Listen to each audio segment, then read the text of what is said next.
peu comme la planification centralisée au niveau économique qui ne marche pas, la planification centralisée au niveau institutionnel, avec une approche purement par le haut, risque de ne pas fonctionner. De ce point de vue, la démocratie également est importante dans la réflexion sur le développement. En voulant l'exporter par le haut, sans regarder les institutions formelles et surtout informelles, on s'est, je pense, fourvoyé.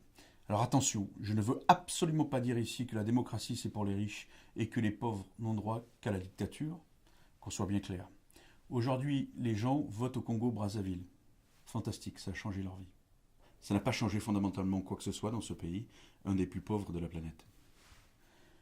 Dans les années 90, après la chute du mur de Berlin, et sans doute aussi pour ce qui est de l'Afrique francophone, après le discours de la Bolle de Mitterrand, nombre de pays africains se sont officiellement convertis à la démocratie pluraliste.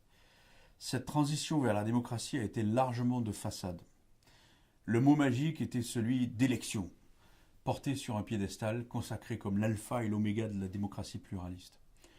Or, la démocratie, c'est bien plus que des élections, notamment présidentielles. Pire, réduite à cette dimension, la démocratie se transforme inévitablement en tyrannie de la majorité. Dans des États pluriethniques, où il n'y a donc souvent pas de nation au sens civique, les conflits dits ethniques, pour mettre la main sur le pouvoir très clairement, et ainsi protéger et faire prospérer son clan, ont été bien souvent la conséquence logique de cette vision étriquée et totalement tronquée de ce qu'est la démocratie. La vraie démocratie suppose par exemple une bonne dose de subsidiarité, c'est-à-dire une participation active des citoyens à la prise de décisions communautaires, d'abord au niveau le plus bas possible. En Afrique, les communautés naturelles participent d'ailleurs traditionnellement de cette subsidiarité. Mais quand le processus décisionnel est centralisé au niveau d'un homme ou d'un clan qui détient le pouvoir à la capitale, la dynamique de la subsidiarité est cassée, et celle de la démocratie avec. Que ce pouvoir ait été acquis par les urnes ne change rien au problème.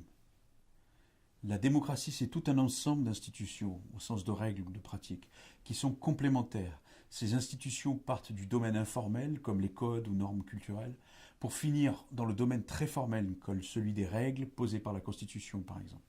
Idéalement, elles se renforcent les unes les autres pour donner vie à un espace démocratique. Dans ce continuum institutionnel, les élections, en fait, ne sont qu'un moment.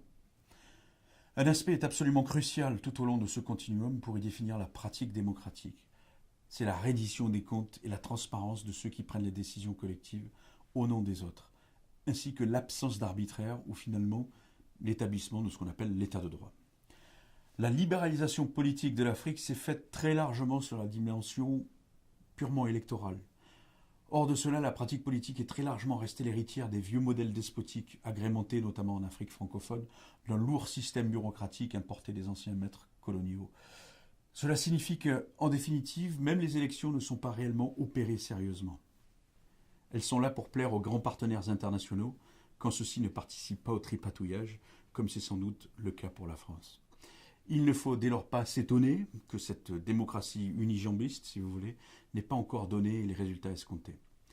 Pour finir, oui à la démocratie, mais celle qui est enracinée dans l'état de droit, pas la démocratie de façade.